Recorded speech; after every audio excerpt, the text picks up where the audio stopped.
Hüseyin Karasаевдин özдөштүрүлгөн сөздөр сөздүгү боюнча жазылган сабагыбызды улантабыз. Өткөн сабакта биз Hüseyin Karasаевдин özдөштүрүлгөн сөздүк ушул сөздө канча сөз бар экендигин, ошолорду кандай иштеп чыккандыгы жөнүндө айтканбыз. Алфавит тартибинде берилген ар бир сөздүн маанисин чечмелеп түшүндүргөндөн кийин сүйлөм же үзүндү түрүндөгү мисалдар келтирилет. Ушул сөздүктөн айрым өздөштүрүлгөн сөздөрдүн берилишинен мисал келтирмекчибиз. Өзүңөр экрандан көрүп тургандай аалам деген сөз бул араб тилинен кирген. Биринчи мааниси бүткүл дүйнө, бардык жаратылыш дегенди билдирет. Мисалы саманчынын жолуна мисал келтирилген. Саманчынын жолу ааламдын бир четинен экинчи четине керилип жаткан кез экен. Демек, бул жерде өздөштүрүлгөн сөз ааламдын. Ал эми экинчи мааниси жер жүзү, бардык эл дегенди билдирет. Атагы чыккан ааламга ардактуу, мыкты жан болгон. Мисалы үчүн бул жерде ааламга. Дагы бир сөздү алалык. Абад деген сөз. Абад. Бул иран тилинен келген сөз. Эл орношкон, берекеси жайнаган жер деген маани билдирет. Мисал келтирип көрөт. Барпыдан мисал алыптыр. Сен жүргөн жердин баары абад, шириндиги аккан суу. Бул жерде дагы абад деген сөздү көрүп турасыңар. Ал эми дагы бир сөзүбүз. Дагы бир мисал. Барган жерин кулпунтуп абад кылган аккан суу. Абад. Демек, бул жерде бир өзүндө ды менен, бир жөнүндө ды менен келет. Иран тилинен өздөштүрүлгөн сөз. Эми абас деген сөзгө бул биринчи мааниси араб тилинен кирген. Каалоо, эңсөө дегенди билдирет. Ал тоо менен бул тоонун текейин абас көргөн, теке ачка өлүптүр. Мынакей абас деген сөздү алып атабыз. Бул Шабдар Абдырамановдун чыгармасында алынган. Экинчи мааниси абаз дегендин экинчи мааниси бул иран тилине кирген экен. Абаз жана аваз деп да айтылат. Үн, добуш дегенди билдирет. Экинчи мааниси огон, анан көө. Имарат көрүпкө келбейт, сыр болбосо. Комуздон аваз чыкпайт, үн болбосо. Бул жерде аваз деген сөздү алып атабыз. Барпыдан мисал келтирилген экен. Эми дагы бир мисал. Кашкары комузун шаңкылдатып, кайрып авазын чойду дейт. Мынакей, авазын чойду. Бул Шүкүр Бишевден алынган экен. Аваз деген сөздүн биздин тилибизде колдонулушу. Эми абзел деген сөздү алалык. Бул араб тилинен кирген сөз. Биринчи мааниси сүйкүмдүү, жакшынакай. Күлүпа Гүлнар эки абзел эсимден кетпейт, амал жок. Барпыдан мисал алып экен, абзел деген сөздү. Эми экинчи абзел дегендин экинчи мааниси иран тилинен кирген ат жаптык, эр токум. Жан жыгачтарын чечип, моюнчакты шыпырып алды да бар абзелин бүт арабага атып урду дейт. Чыңгыз Айтматовдон мисал келтирип атат. Ат абзели болбосо баары бир эч жака жүрө албайсың. Демек, бул жерде өзүңөр көрүп аткандай ат жаптыктын маанисин түшүндүрүп атат. Мындай сөздөр, бул өздөштүрүлгөн сөздөрдөн дагы мисалдарды келтире кетелик. Мисалы үчүн абли деген сөз. Коро жай огород, бакча дегенди билдирет. Аблиңдин ичи майда тал, аста чыгып демиңди ал. Бул фольклордук чыгармаларда көп кездешип аткан сөз. Дагы бир сөздү алып көрөлүк. Даам деген арабтын сөзү. Биринчи мааниси тамак аш деген маани билдирет. Ар даамды бүт берди, кишмиш чайкап сүт берди. Бул Манас эпосунан айтат. Экинчиси маза деген мааниде. Курут май кайдан болот, сүт болбосо, тамакка даам кирбейт, туз болбосо. Демек, ушу даамды көрсөтөбүз. Эми даана деген сөздү алалык. Биринчи мааниси иранча билгич, акылман.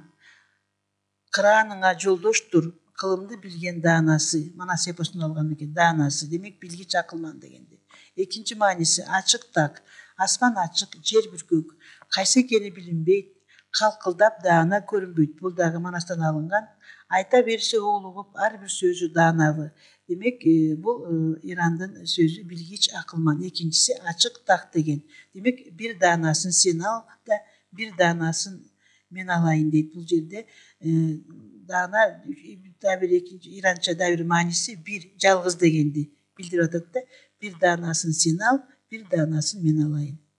Эми дагы бир эмен алып көрөлүк. Дарын кытайча да чоң жең адам.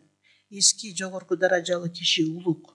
Өрттөн суусунун алкымында Кытайдын дарыны турчу.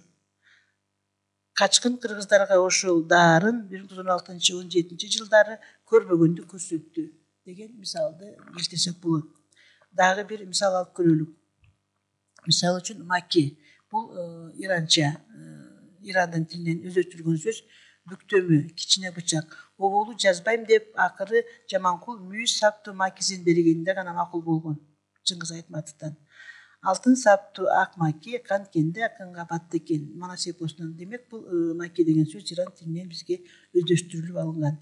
Эми макирөө, мекирин араб тилинен кирген сөз. Дин ишеними, жол бербеген тамак. Күнөөлүү боло турган иштерди иштөө дейт. Карта ойноо, адепсиз сөз, ыксыз мактануу жана башкалар. Макирөө айткан сөздөн кайра жаныш дейт.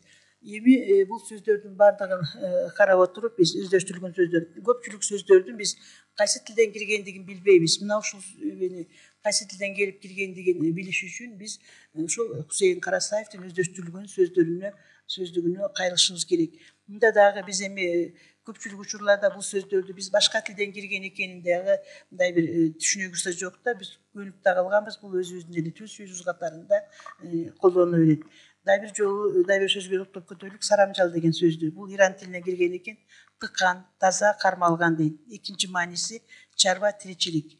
Үйдүн ичин саймалап, сарамжалды артылат. Бул Токтогулдан. Эми сандыргалуу жаңгылдын сарамжалы шай өтү. Бул Тоголок молдодон мисал келтирилген экен.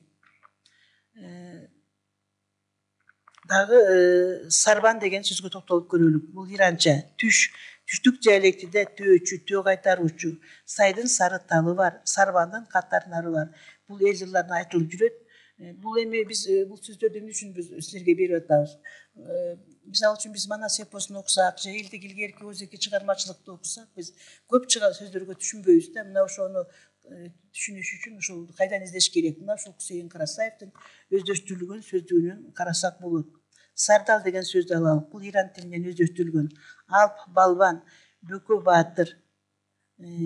Журт билген сардалдан, билеги жоон балбандан дейт. Бул Манас эпосунан. Зардал менен бирдей. Сардар деген сөздү алалык. Иран тилинен которулган. Кошуун башы, чирүү башчысы. Сардар башы бирөө бар, саралар туусун колго алды. Манас эпосунан алынган. Дагы бир саржан деген сөздү алалык. Орусча сажень.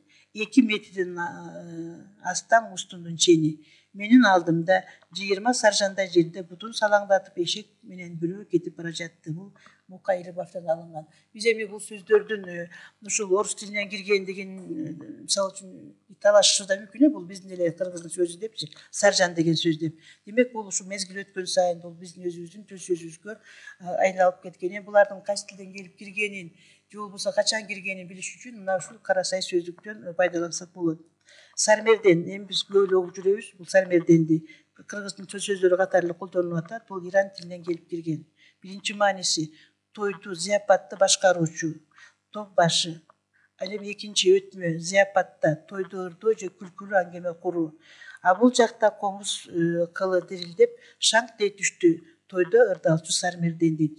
Сүйүнбай Ирелевден каратабыз. Эми сапат деген арабтын сөзү, заттын же иштин ички касиети. Бул көмөчтүн баары май, ичи толгон сары май. Сапаты артык карачы, адам сатып алгыдай. Тоголок молдодон. Экинчиси кебете кешпир. Адам сапатында жок бир байкуш сүйлөм, сыпат менен бирдей. Эми сары деген Ирандын сөзү. Биринчиси баш, экинчиси өтмө, убайым. Мойнун кылда ичкерет, сары оору менет дат менен. Токтогулдан алынган экен. Экинчи алда кандай болот деп ач арыктар сарсана. Тоголок молдодон алынган. Мына ошентип биз жанагы Хусейин Карасаевдин өздөштүрүлгөн сөздөрүн окуп отуруп, бул Хусейин Карасаев атабыздын профессор, академик, кыргыз тил илимине кошкон салымын көрүп отурабыз.